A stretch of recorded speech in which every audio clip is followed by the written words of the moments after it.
The views and opinions expressed in the following program are those of the hosts and guests, and not necessarily those of the staff and management of WWDB-TV.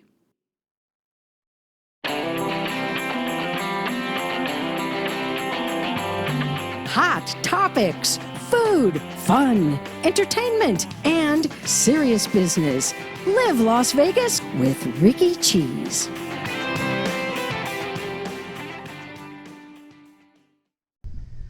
Welcome to another edition of Live Las Vegas with Rikki Cheese. Okay, with the temperature soaring right now, you might think that this is not the time to talk about getting dressed up, but it is exactly the time to talk about getting dressed up, because every time is the best time. You can look fabulous every single day of the year here in Southern Nevada. No excuse not to, especially with my guests today, who are stylists and just amazing guys, and you're going to see how they're dressed today, and they're going to tell you how you can get away from that sad Las Vegas vision of, let's face it, we're going to concentrate on the guys here. Ladies, this is for you too, because the information you're going to get on today's show is going to help you make your man represent the family much better than he's doing right now, which that, you know, the baggy t-shirts and the baggy shorts and ashy legs and flip-flops. You know who I'm talking about out there.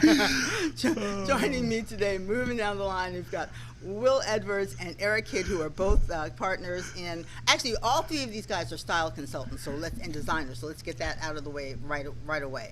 So they know their stuff. So Eric and Will work together with W.E. Stylin', and also Will is a comic. We're going to get to that. He's got a big show coming up on Friday the 13th. It's going to be a good luck day for him.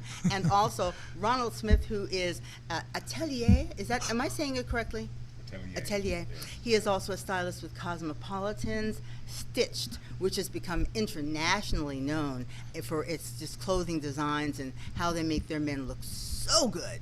So these three guys are going to help bring us up to date. How I met them recently was at a pop-up event that Ronald puts together here in town to really get the word out about fashion here in Southern Nevada. I think a lot of people are familiar with the fact that we're the gambling capital of the world, and we always will be, but we're now getting known for fashion, for shopping. Kid growing up here in Las Vegas, if someone had told me we'd get known for fashion, I would have said, really? I don't think so. So, Ronald, let's start with you. Tell us a little bit about Stitched. Stitched has just become an amazing international phenomenon. Yeah, it's what we would consider from old people as a haberdashery for men. Men were a place where a gentleman can go get all his finery, his suiting, his education about fashion, style, along with possibly a cocktail and a conversation with somebody who was like-minded as well. It is in the Cosmopolitan. I've been with them for over about 5 years now. I'm a consultant with them, and now we've grown that brand Stitched into other markets outside of Vegas, so it's growing internationally, as you said. Oh, and coming from Las Vegas, born and raised here in Las Vegas. Now, you two, with We Styling, I love your book. It is, tell us about that, 'cause I can't read my own writing. This is really sad. It's okay. I could have written it down for you. Thank you. You know, yeah. But it's called "What Men Do Wrong: From Dressing to Grooming," and what I basically did was I came up with 6 types of men, and the reader can either put himself in one of those categories, and then the rest of the book talks about how you can help that person. Right. So even if you are the one who is looking to do better, or you have a boyfriend or a spouse who wants to help you, the book works both ways. Right. And Eric, you work in the gaming industry, so you see people all the time. I think, you know, like old timers, like, you know, my parents, folks, they bemoan, they still look back to that time of the Rat Pack where people got dressed up to go out. Now it's sort of like, you know, people wear their house shoes to go shopping. It's like really, really sad. But what I'm seeing is that with the emergence of the nightclub scene here in Las Vegas and the pools that you work with, you're seeing people willing to look good. You know, put a little effort toward leaving the house. I work every day, daytime and nighttime. So you see the difference between folks that are walking through the casinos wearing their shorts and flip-flops and then what they look like when they go out.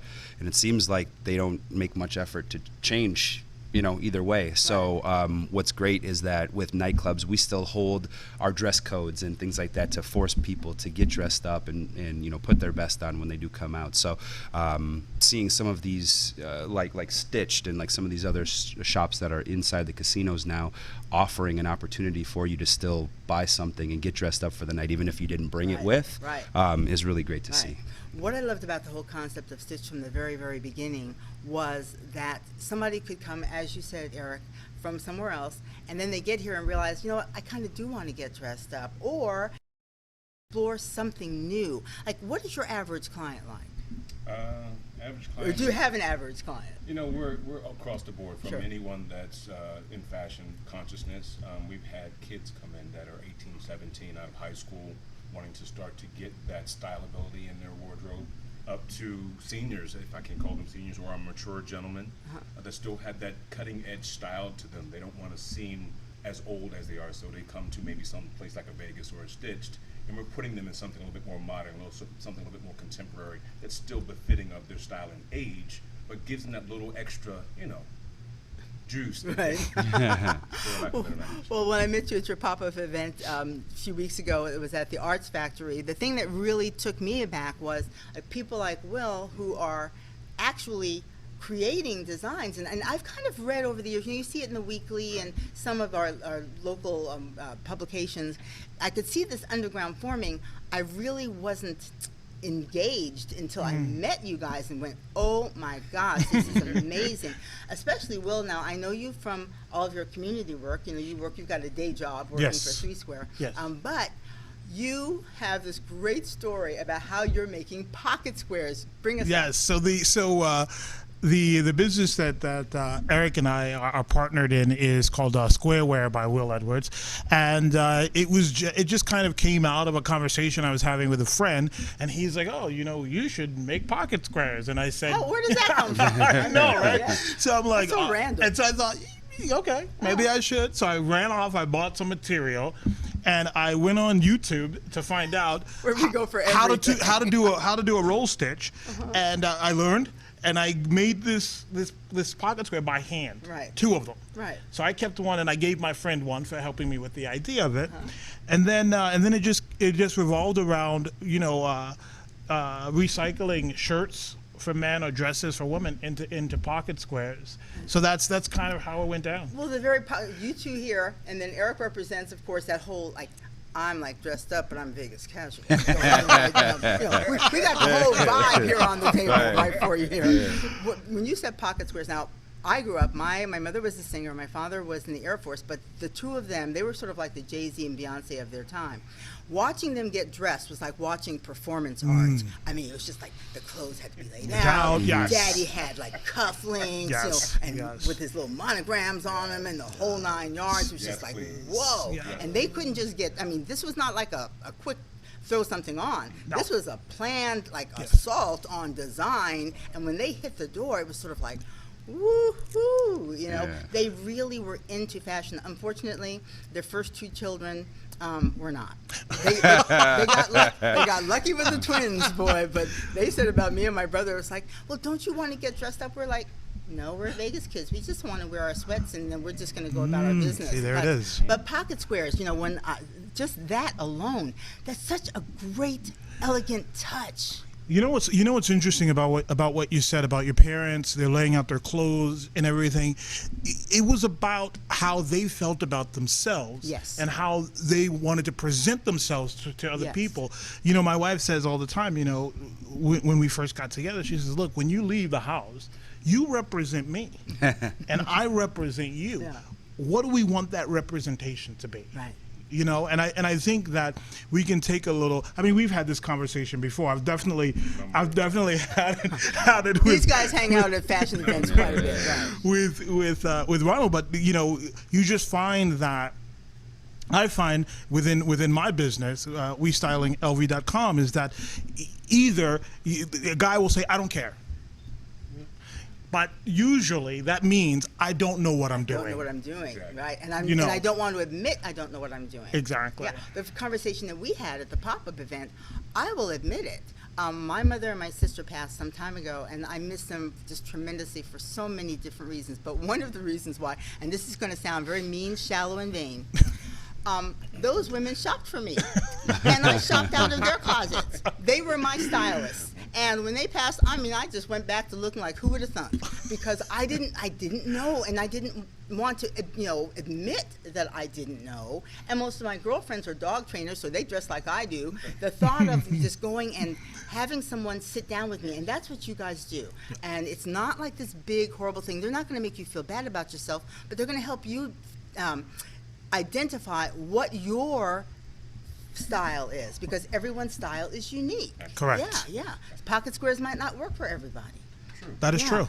I mean, Yeah. if a gentleman like Eric doesn't wear a jacket, then there might not be a need for a pocket square. But Right. I always suggest at least own a few for those occasions Right. when you're not having to run Right. out and try and find one. You already have one at your repertoire. Right. So Yeah. even just having it is part of being able to continue that culture and that Yeah. mindset of being fashionable. So that is the key too, is to have, and that's what I'm talking about with my mother and my sister. They had just an array of different outfits for every single occasion, and so it wasn't just one thing. They had this for that and this for that, and so I would just go over and say, this is what I need, and they would say, okay, I got that for you. Right. But they actually built this up over time. This is not necessarily something you're going to go out and just go bow, because if you don't know what your style is, you have to first of all identify what is comfortable to you, because Correct. if you buy it Correct. and you don't wear it, that's a It's- waste of your time as well. So is that what you do to the three of you guys, is when you have somebody come to you and they say, I don't know how to start,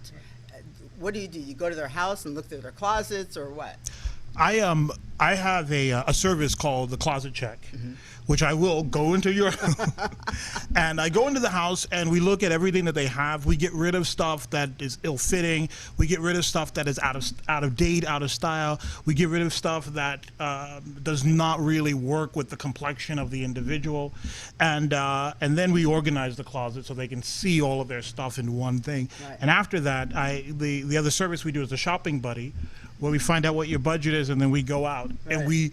we fill in where your closet is missing certain things. Sometimes, I don't know why, but sometimes guys don't really think about their shoes. So of course we have to fill in on shoes, of course jackets, blazers, things of that nature. But I always say to a guy, hey, listen, if I put something on you, or if I throw something over the door of the dressing room and you feel like, I don't know, right. give it back. Right. Because you're never gonna wear Right. it. So it's going to hang in your closet. It's gonna hang in well, the speaking of closets and speaking of shoes, because of course I go online behind their backs, all of my guests, and try to find out like little information about them. Somebody's got posted, how many pairs of shoes are in that shop? You know what I'm talking about. I don't think it's me. In Eric, he's got this lineup. It's like the squadron of shoes. Yeah, It's so fantastic. Okay. I'm a bit of a shoe fan, we'll say that at the least. But I've got I don't know, probably 65 different pairs of shoes, right. different colors, different styles, things like that. Because I think that my intro, or my touch to style and fashion is much more of a novice than what these guys are. I think it has to do a lot with your personality and just what you're willing to explore and willing to just try to, try. Right. I've got a good buddy. So going out in nightlife for several years, you realize that if you're going out on a regular basis, several nights a week, you don't want to wear the same thing more than once, right? In a Right. week. So I would just try new things. And what's great and what I think is funny is one of my best friends, he's a guy who has a lot of great clothes in his closet, but he just doesn't quite know what to wear. So he's Right. actually taken photos before on his phone and sent me a text message with different pictures Sure. and said, hey, which combination should I do Sure. of this? And I've said, put these pants with these shoes with this jacket or whatever it may be. And I think that it just comes from experience. You just have to continue to want to try new things, and then you will learn about fashion and what makes you look good and what makes you feel confident. Yeah, it's like the whole thing of how do you know what you like if you don't try Yeah. different Exactly. things? Yeah. If you're wearing the same thing over and over again. I also tell guys, don't go shopping with the guy that dresses like you.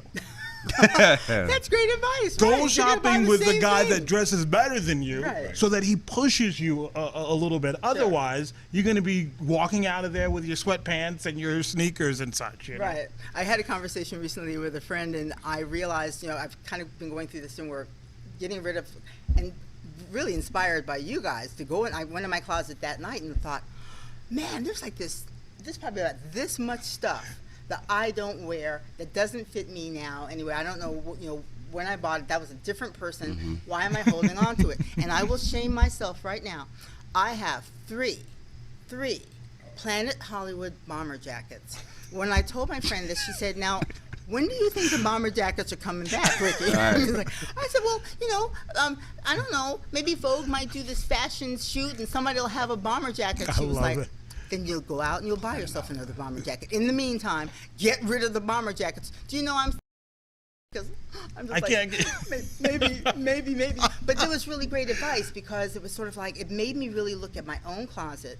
And as a woman, you would think I'd be even more sensitive, but I would imagine that for guys who aren't like my dad, who probably came out of the womb saying, I don't like the way this diaper fits. I mean, really. I really think that the man came out of, I mean, he ironed his underwear. That's all I'm saying. Wow. Yeah, he was into it. I love it. But most guys are not, you know. Even the ones who are really well-dressed or considered well-dressed are not like you guys who are just really well-dressed. I mean, there's a difference. Well, there's part of that is there are people that are doing it because it's part of their lifestyle. Sure. Like us. This is what we do 24 hours a day when we're not. Well, you're representing yourself. We're not You're your always own on. commercial, right? Exactly. So for that client, that customer, that brother, that husband that wears clothes to work, and then he'd rather be in a t-shirt and flip-flops on the weekend, that's quite different. That's a uniform for purpose. Sure. This is what we do all the time. Right. You invited us down here to an interview, and we came in 3 different lifestyles. Right, yeah. Which we usually do.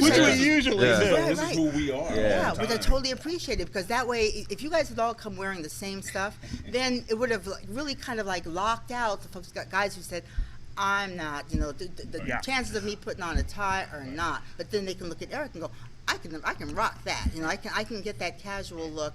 But then for the guys who do want to do the pocket squares, or who want to do what Will is doing today, he is actually experimenting with different materials for his pocket squares. Even when you told me that you made these things by hand yourself, I was just like, really? It's a very creative thing that I like to do. But kind of going back to what you said, I mean, and we've talked about it before. Style is very subjective. Sure. You know what I'm saying? I look up to Ronald, and Ronald is probably, you know, my style mentor, so to speak. But he, the stuff that Ronald wear, I think to myself, I can never.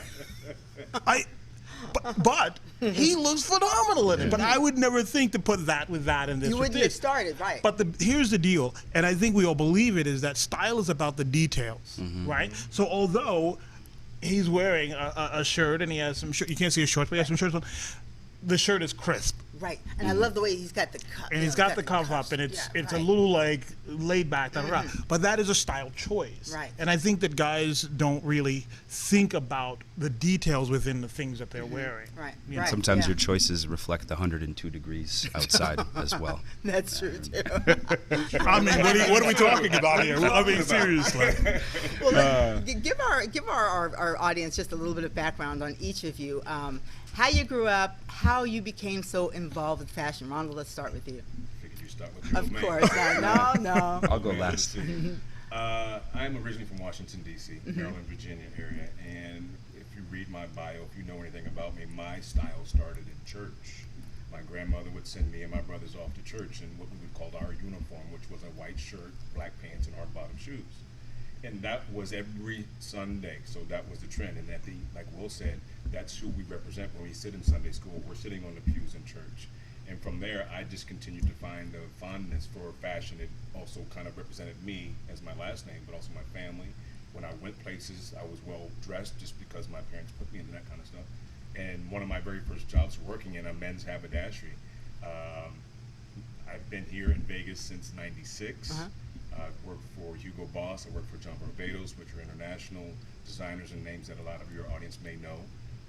I later went out on my own and went and did bespoke clothing, custom-made clothing, for an organization out of Ashton Black out of Ohio, and parlayed that into working for Stitched. And now I'm kind of on my own as a private consultant with Suit Atelier. Well Suited Wednesday's part of that whole encapsulation of fashion and style here in Vegas. And it allowed me to meet these two guys, and we continue to do and represent fashion and style in Vegas. Although we're not hitting everybody, hopefully through your audience we'll hit a few more people. Absolutely. We'll continue to grow this program. Yeah, well, the art scene here in Las Vegas is really just amazing. It is so vibrant. And so I think I was invited to your event by one of our favorite guests here, Marcia Campbell of Emsum Designs, who does amazing jewelry. And she said, you have got to, and she was the only woman who was featured at your men's event. Do you have another vendor? One more? I had two others. Two others, okay. I had two others. I don't think I only saw her, but it was just really wonderful because I kind of heard it. I knew of Stitched, of course, but I thought of that was sort of like, you know, for the folks coming from out of town. I didn't see that as something as a local phenomenon, but that was what was so impressive about your Wednesday group was meeting all the. I met this kid he's in North Las Vegas. He's starting his own business doing screen printing, and so there's all levels of creativity happening here in Southern Nevada, and it's amazing. Yeah. I think Wall Street Wednesday gives that platform where we can find and source these individuals like you met on at the Wall Street Wednesday event, and being able to put them in front of someone like you that's going to give them a little bit of gab, or be able to put their product in front of somebody so they can continue to grow that business here, homegrown. Right. Like, well, even still homegrown business here in Las Vegas, and even what Eric's doing to continue to bring that conversation again about fashion and style. It's not just about dressing up, but it's also being able to help those that are creating, being cobblers for shoes, or being seamstress, or being tailors, or being designers. We need more of a voice around that. We get voices around a lot of other things, but fashion, I think, also takes a backseat to a lot of other things that are here, but we're still going to continue to push. Well, it's how can I put this? There's a word I'm looking for, but as Las Vegas has become known for shopping, and as so many designers are opening their shops here in Las Vegas, that has been the thing that kind of put us on the map. I mean, the names, we can just go on and on, up and down the Las Vegas Strip of folks who, when I was a kid, I mean, past Kmart, it just wasn't happening. So, you know, to have these just world-renowned designers here in Las Vegas, but to find out now through Stitched and through all of you guys, what you're doing, that there's clothing, there is fashion that's being created here in Las Vegas and shipped away from locals. That's being, you know, taken a look at. Eric, I mean, how excited are you at this scene? I love it. You know, growing up in St. Paul, Minnesota, I was subject to a lot of very simple ways of style and basic dressing, just going to get the typical tasks done. I'd mentioned before, I've been in nightlife for quite a while, so from the time I was 17 years old working in bars and nightclubs, I started to see that a lot of folks that really wanted to try, they went all out and they did it. So out of my group of friends, I was always the one who would, even if I was wearing a pair of jeans and a graphic t-shirt, I would put on a jacket, I would put in a pocket square, I would do bright colors, I would just, you know, do whatever reflected my personality, which was a very outgoing and just kind of vibrant type of person. So moving to Vegas was when I got to see people that traveled from all over the world. And you get to see everything working on the Strip. You see those folks that are here on a budgeted weekend where they brought their cargo shorts and their 12-year-old flip-flops, all the way to the folks that are, you know, billionaires that don't do the things that most of us do, meaning they don't leave the air-conditioned hotels and they make appointments to go in and see folks about buying clothing and so on and so forth. And someone who's going to fit them. Exactly. One of the things that I remember when Oprah was first coming up and when she got Harpo Studios, two things she really talked about a lot was lighting, but also getting clothes that fit her. Because when she went through the, you know, big Oprah, small Oprah, big Oprah, small Oprah, a lot of times the people who were working with her, they were just trying to get some fabric on her and get her in front of the camera. But when she actually started working, you can see it in her, as her magazine has developed, that actually took a look at her body.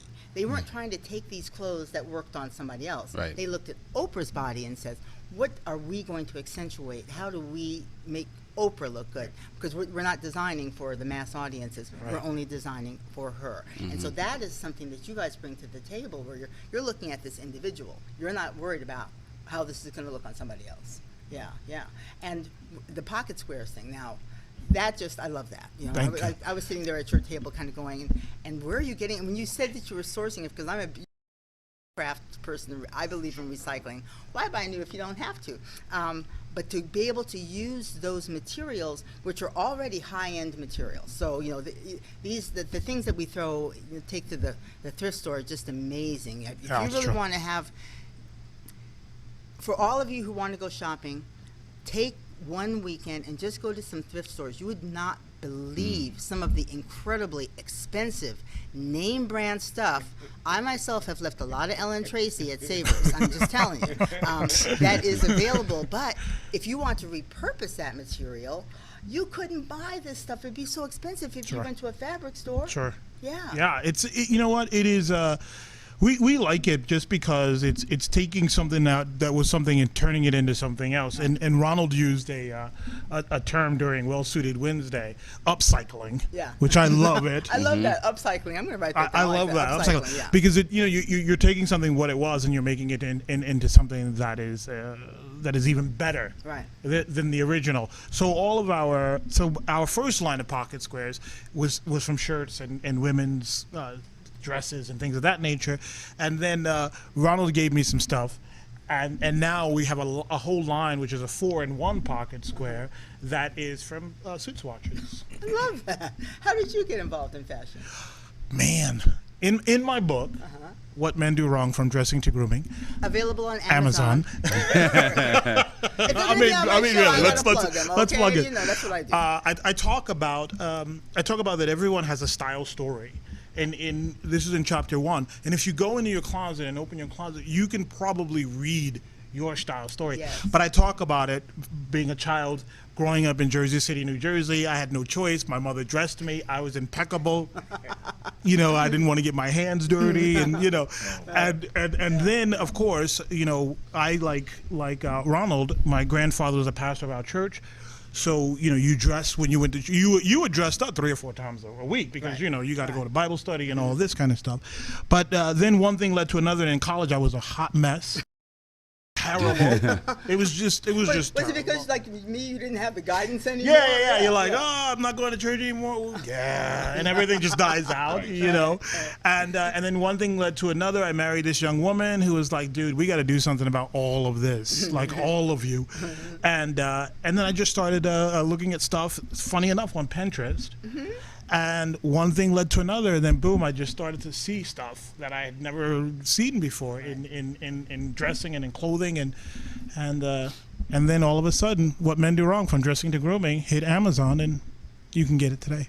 Well, but deeper than that, you guys have your own inspirations, but it's the hands-on aspect that really intrigues me, is when people like Marcia, who I just recently confided to her that when I first met her, I knew that she designed her pieces, but I thought she had like 15 little women at her house putting these things together. And she was like, no, it's just me. It's like, really? You do it by hand?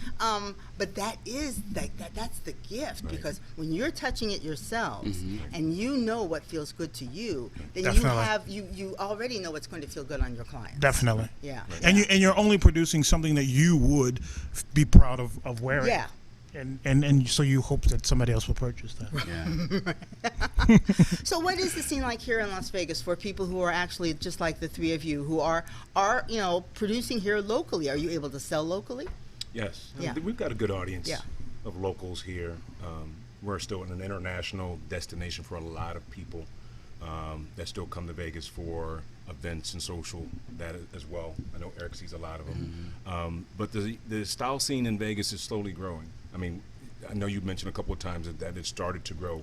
I've been here 23 years, not as long as you, but most of my career I've been on the Strip in those shops, in those stores, and they've been here for a long time. We just continue to add more brands and more international names to it. So fashion's always been here. It's just never been able to really embrace the local clientele behind it. But it's almost like you guys were a well-kept secret, because when I went there, and I think I'm pretty nosy and I try to get around town as much as possible, but I'm always surprised when I find this little pocket of this whole community. Another pocket that I found recently, and probably you guys will be coming in contact with her because you were on her show, Corey Taylor and Joe Lujan. There's also a vibrant film industry here in Las Vegas that's really doing so. There are all these pockets of things that are happening in Las Vegas, and as you said, Ronald, as an international destination, thanks to social media, there's a reach that we have that we never had before. Yeah. Well, it's still, even thinking about our proximity to California, our proximity to New York and other destinations, a lot of that style that we continue to think that comes from New York or the East Coast or from the West Coast, there's still a ground sense of development and style from here that's been picked and prodded and taken from Pinterest and Instagram and our social media outlets, and then reproduced in here in our own Las Vegas style, which is interesting for me from a person that's come from the East Coast to see it and really want to embrace and make sure they are successful here in Las Vegas. Right, yeah. I saw one of your Instagram posts recently. Where did you get those yellow sunglasses? That outfit, you have got to check out his Instagram. He's got on these brilliant lemon yellow sunglasses. Then he's got on a blue and white pinstripe. And then was it the green pocket square? It was orange. It was orange and an orange shirt. Now, if I had seen all those pieces separately, I'd have been like, I don't think so. But put together, it was like, bam! It just jumped out of the post. And I think that's the beauty. I'm going to just put a name out there because of all, and that's another great thing about Vegas. We've got so many luxury magazines now that are featuring Las Vegans who are at the forefront of the fashion movement here in town. Sure. John Gray at the Palms. Yes. Who would have thought? Purple socks. I mean, it gets down to socks. And one of the vendors at your pop-up event had these incredible socks. Yeah. It's like you don't have to settle for black and white socks. In this world, you can get incredible hues and all kinds of designs. I mean, that could be your statement. I don't think I have a pair of black socks. Right. I just don't. I don't have a solid black. I do not have a pair of solid black socks. I don't know. It's just kind of like where we're going. But for us, Eric does the business development for our business Squareware by Will Edwards, and he just got us a cool deal. I hope he'll tell somebody. Yeah, about so Squareware and Pocket Squares now can be found at Caesar's Palace in the Forum Shops on Las Vegas Boulevard, which is really great. And so the company they're similar to Stitched, a haberdasher, and you can go in there and you can create your own custom suit. And they will literally style you from head to toe, do the whole process, measure your entire body, and make sure that you've got something great that you're walking out the door with. And as you walk right in the front doors, Squareware by Will Edwards is the very first table right there as a pocket square that gives you an opportunity to accessorize your suit. And then we will soon to be carried in their store in Beverly Hills as well. Wow. Yeah, so it's Klein we're Epstein very and excited Parker. about Las Vegas, you heard it here first, folks. Klein Epstein and Parker is the name of the store, and we're just kind of fortunate, you know what I mean? We just started this thing and started playing around, and then Eric came onto the scene and he says, I want to be involved in this thing, and you go, okay, sure, let's do it, and he says, well, I don't want to design it, I don't want to make anything. I don't want to get my hands dirty. I want to get my hands dirty. So I bought a sewing machine just one day, and I just started sewing. And I remembered because my mother used to sew a lot, and I remembered, you got to have a bobbin that goes in the bottom, and then you have to do the. Right. And finally, I got it working. Well, we're going to take a break in a moment, but before we get to the break, when you look back now, not even beyond the church, going to church and having to get dressed up, is there something that you can look back, like you said, the sewing machine, where it might have been there in your childhood and you just didn't really think about it then, and you look back now and go, wow, that was sort of the beginning of this. How did I know? The seed that was planted. That's a good question. I in my book, What Men Do Wrong from Dressing to Grooming. Available on Amazon. On Amazon? It's on Amazon. Okay. I talk about, I used to, when I was in high school, I did this program where you went to school half the day and then you went to work half the day. And I worked at a little store inside of the World Trade Center at that time. And on the Jersey side, there was a shop. It was a men's shop. Now, I knew nothing about this whole idea, but there was this jacket, this brown leather bomber in the. I'm not it was a bomber jacket. It was such a great jacket. Vindicate me. So I walk in, and I'm a student. I don't know what I'm wearing, and the guy is like looking at me like, "What are you doing in here?" And I said, "Oh, I wanted to see how it was." And I believe at the time it was like $500 or $800, something of this nature. And the man, like, man, I don't have that. And so he goes, "Well, we have a layaway." And so I laid away this jacket. Wow. And every time I got paid, I would come and put some money on it. And at the end, it was Christmas time, so I put it in a box and I wrapped it and I put it under my tree. And I think that that was the first time that I really purchased something that was so stylish and so valuable to me. So when I look back on that moment, I think I was standing in a haberdashery. Yeah. I didn't even realize it at the time. Fast forward to where you are right now. Eric, how about you? When I grew up, I was a very hefty child, pretty big. I've lost quite a bit of weight over my life. And when I lost weight, I started to realize that I got noticed by girls a little bit more. So I figured I just wanted to, look sharp and add to that, add to that a little bit more. And so, for me, it's identity piece, I guess, which we would say. There wasn't so much of a specific time or experience that happened where I realized that I, had to be involved in fashion and made that a part of my life. But I just like to look good. That's what it comes down to. Ronald? I think I'm gonna segue off of that. I think it was about the girls, to be honest with you. I mean, out of all the choices you could have made in high school, having a summer job or something like that, you could have worked in your father's office. You could have cut grass. Yeah. AC clothing and cash money was a turn on for girls for me. Yeah. So from there, and then having, like he said, about me, having in those shops that I worked in, there were some guys that dressed world that just watching them and being in that ether around them. I'm not school trained. I didn't go to FIT. I didn't go to Fashion Institute of Technology. Everything that I know, I learned from being around those kind of people. Wow. And I just continue to share what I know, and they share with me. So it's that energy behind fashion and style. So I don't think it was one moment. It was just a matter of summertime money and not being dressed by my mom and whatever she chose because she was paying. So out of that, then I had my own money to spend on whatever I wanted to wear within reason because I was still under her roof. But nonetheless, I think that was the opening door. I could have, dress nice, get clothes on a discount, and still have money in my pocket. That's a good combination for me. Beautiful combination. I think those biggest memories of you as a child or like through your high school days was those times when you would go back to school shopping. And you had to look through the magazines, you had to watch TV, you had to see what was going to be the style, and what you thought was going to, how you were going to come out and go ta-da to the school on the very first day or the second day or the third day. Like I had my third day of school outfits planned.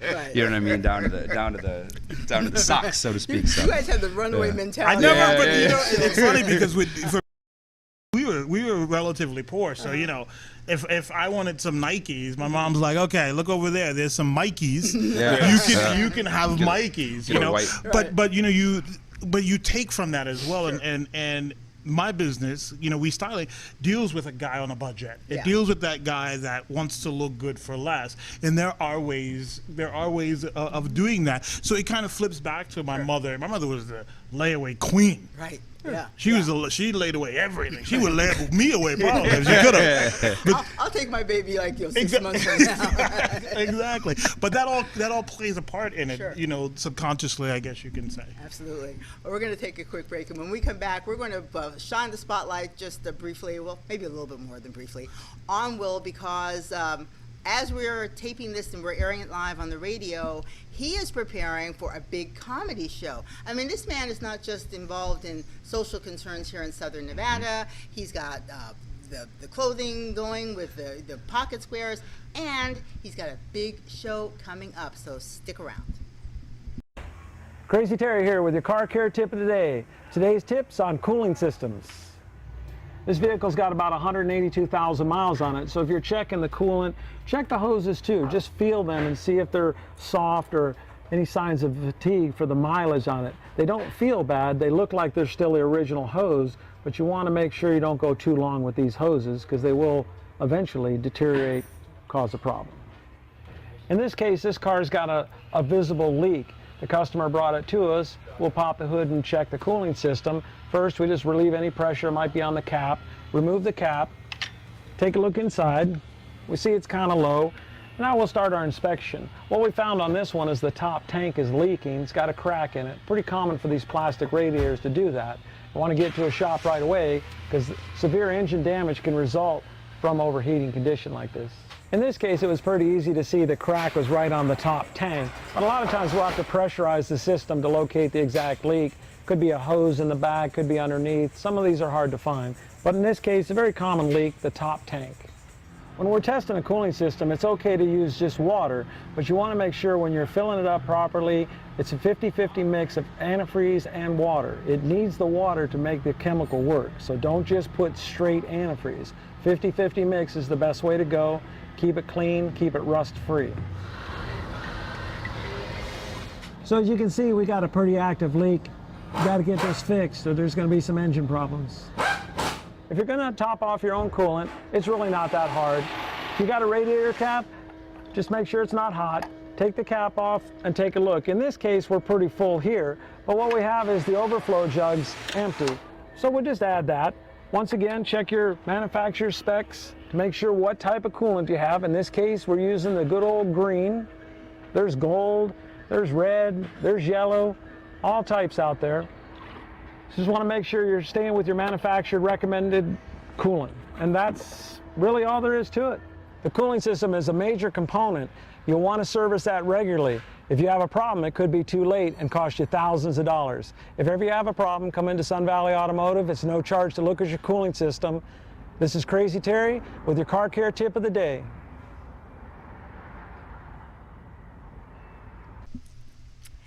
And we are back, Live Las Vegas with Rikki Cheese, with my guest. We've got Ronald Smith. All these guys are clothing designers and stylists.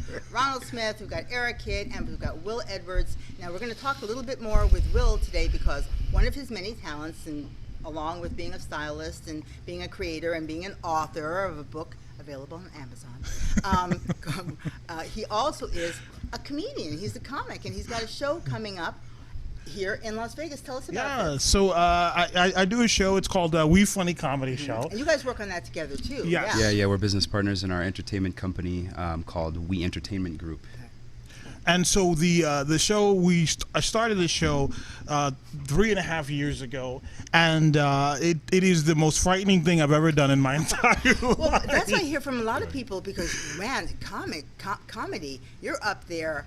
Ooh, you're by yourself, yes. and you love you or they don't. Exactly, and you're basically saying, hey, look, I wrote this thing down that I think is hilarious. What do you think? You know what I mean? And some people think it's funny, and some people don't. But we've been doing it at Inspire Theater downtown for that amount of time, and we like to feature local comedians. We also sometimes bring in national headliners to come in. And the next show is on Friday the 13th, July, Friday the 13th at 8:30, and we have a great fun lineup. Where? Inspire. Inspire. So Inspire Theater is downtown Las Vegas on the Fremont and Las Vegas Boulevard, but it's a lot of fun, and nice we really try to mix it up. The venue's fantastic, and we do a great job of taking care of our audience members, and we want everyone to have a fantastic experience from the time they walk into the door till the time the show is out and they leave. Right.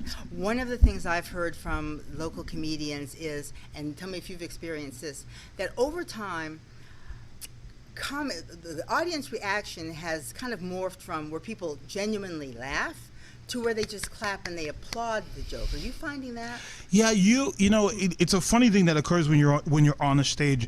You have to be able to feel the energy coming from the audience, because some people don't laugh out loud. Yeah. Some people chuckle, some people turn to their friend and goes, "Oh my gosh, that was so funny." Right. So if you don't feel that energy, you feel like you're bombing. But you're not bombing. You're really you're doing quite well if you can kind of connect with on more of an energy kind of a level. Right, right. Well, do you find that too with your fashions? As you guys go out there, do you ever like run into people and you say, "Ooh, you're wearing my stuff"? We can't disclose who's wearing our clothing for legal reasons. Rikki, thank you very much. I was going to give him a shot. But you know, but in a way, you know, you make that link between comedy and I said with my parents, performance art. Clothing really, to a great degree, defines who we are. It is the other face that we put out in the world. And just know that there's members of my family who say, Rikki, you need to give up those black T-shirts and those black yoga pants. Get rid of them. But I'm comfortable. And so that is the, I think for many people, and I'm just going to use myself as an example, one of the reasons why I tend to resist fashion is because I think it's going to make me uncomfortable. That I'm going to have to be, once I get dressed up, because you guys all look tight, okay? And I'm sitting here with stuff that can stretch just in case, you know, you guys see my muffin top. So I'm always thinking, well, I don't want to hold my stomach in all day long and have to wear, 15 pairs of Spanx and just so you don't see my muffin top. So that thing of comfort tends to define what I choose as fashion. Do you find that to be, it's not just me? No, it's not just you. I think that that's going to be the number one thing that most people hold as a setback forever as it comes to fashion, is how comfortable can you be with looking the way you want to look. I think that Ronald Smith is a great example of this, because he can walk into a room the way he's dressed, shirt, tie, but then if we say, hey, listen, we're gonna go bowling, he takes that down and he's still super stylish for the occasion, which I think happens. But addressing you and your comfortability, I think that is why stylists and style consultants exist. Yes. Because we want you to feel comfortable. We want you to feel like yourself. But I always say that every person is one item away from upping their style. And that stylist is going to take you and say, I get it. Let me show you a different way, or a different way of looking at it. One of the stations I worked for here in town, and it was my only experience with this, but I know exactly what you're getting to. The news director came in and he said, you guys are tired. I mean, basically said, you need to, I called it the court-ordered makeover. We had to go get our hair redone, and everybody was all upset about it. And then, but the thing that was really great was they had a stylist, and the stylist came to me, and she said, what size are you? And I said a number, and she's like, I don't think so. And so she went shopping, and I showed up at the store, and they had, just like in the movies, there was a rack of stuff that she had chosen. Things I would never have chosen. I would not have even walked to the rack and even looked at any of this stuff. And almost all of it looked fabulous on me because she could see what I didn't see. Yes. She was the outside observer for my body shape, what needed to look good on me. I have a really short torso and really big boobs, and so I couldn't wear anything. And here I've been struggling for years to wear things off the rack. Just even the concept of having them altered. Yeah. I mean, that simple thing is just because the outfit doesn't fit you in the store, you Doesn't can maybe mean- get that thing redone so that it fits your body style. What about that? One of the things I always, when asked or do a Q&A with someone, I always say, find a good tailor within your budget for the things you need to have done. Yeah. There are tailors out there that can rip a sleeve off a jacket and put it back on, and you won't You even know wouldn't the even know. difference. Yes. And then there's tailors out there that you just need a hem. Exactly. You just need the waist pinched in. There are a Right. lot of great tailors. So Right. anything you have in your closet, and you mentioned earlier that you've got this big section of your closet that you just don't touch. Right, right. In my experience, and I've shared this with these guys, the 80-20 rule from math applies. You only wear 20% of your wardrobe Right. most of the time, and that's usually in the front. The other 80% is either ceremonial, you have an emotional attachment to it, you can't get rid of it because bomber jackets. your high school sweetheart gave it to you, and you've moved on 3 Sure. marriages since then. Right. Your Yeah. jersey from high school, you think you're going to lose the weight and get back into it. So someone like us will come in, and you mentioned, what was the word you mentioned? Confidence was the word I was going to mention. You said Comfort, comfortable. yeah. Confidence is also one of those C's you Yes. have to play into it, because Without a you have doubt. to be comfortable in wearing and what she picked out for you. Right. From comfortable comes confidence, comes success in your Right. dress. And the beauty of that is, I recently got an opportunity to style a young hip hop MC for a photo shoot that he wanted to do, and he says, well, I don't want to spend that much Right. money on clothing. And I said, well, let me come to your house, because he's worn certain things for different events and when he performs. And we just went through his closet, and 80% of what I put on his body was things that I matched together that he would have never Right. ever put So together. he had the Yeah. It was all inventory. there. Yeah. Right. But what happens is, and I think it's something that we talked about. I wear this black Yes, pant yes, with this white yes, shirt yes. with this black jacket. I wear these brown Yes, shoes with yes. this. And there's no breaking up. Ronald told me something a long time ago, and I asked him because I had a show, and I said to him, I said, Ronald, what's something that men won't do? And he says they will not break up that suit. Once They they've won't- established that this is the way the suit's Right. supposed to work, That's it. it. Right. And he says if you break up the suit, which I took and I mentioned him in the book, you break up that suit, you've just doubled your wardrobe Wow. Yeah. without spending another dime. Right. So the hip hop artist, did you end up finding the things he needed for this It was in his closet? In his closet, and he went out and bought maybe 4 other items, and we had a fantastic photo shoot from That's that. fantastic. It was a great thing. Well, so you guys have learned a lot today. So have I. But again, I hope for the women who are watching too, just know these guys are a resource for you. And to get that party started, it might be a little bit easier for you to go, baby doll, you could look so much better. And then, it's like, and I can take you out. And this is the guy who can help you to get that conversation started, so he doesn't have to be the one to say, I don't know. Because those are, every woman knows, those are the hardest words for a man to say, I don't know. Ha! So, yeah, you agree with It me. is true. Right. So let's go down the line, starting with you, Will. How can people get in contact with you and get, avail themselves of your services? I'm all over social media. So of course you can find me on Facebook, Will Edwards. I'm the black guy, and then And Instagram. and Instagram and Twitter. It's Will the Show. That is it. But you can also find out about We Styling at WeStylingLV.com and Squarewear by WillEdwards.com. And Eric, when can people Well, contact Will, you? don't you have a book as well? I do have a book. Where can you find that? That book you can find on Amazon. It's actually called What Men Do Wrong: From Dressing to Grooming. Got it. I'm pretty I'm pretty present on social media as well. I use Instagram and Facebook a lot. It's _Eric J Kidd on Instagram. If you have any needs for Las Vegas, going out, daytime, nighttime, any of that, I'm the guy that can help you out. On Facebook as Eric Kidd. Whatever you might need. That's wonderful. Ronald? Yes, Ronald Smith on social media. I'm known as Style Smith Says on Instagram. You can find me on Facebook, Twitter, IG. What else am I on? A bunch of the other platforms. You can find some of my stuff. You can catch my event, Well Suited Wednesday, at Well Suited Wednesday on Instagram as well. We've got plenty of pictures from previous events that we've done over the 6 years we've been here. Where else am I? He's going to be at yes. We Your Funny next Comedy one? Show on July 13th. I'll be making a guest appearance there.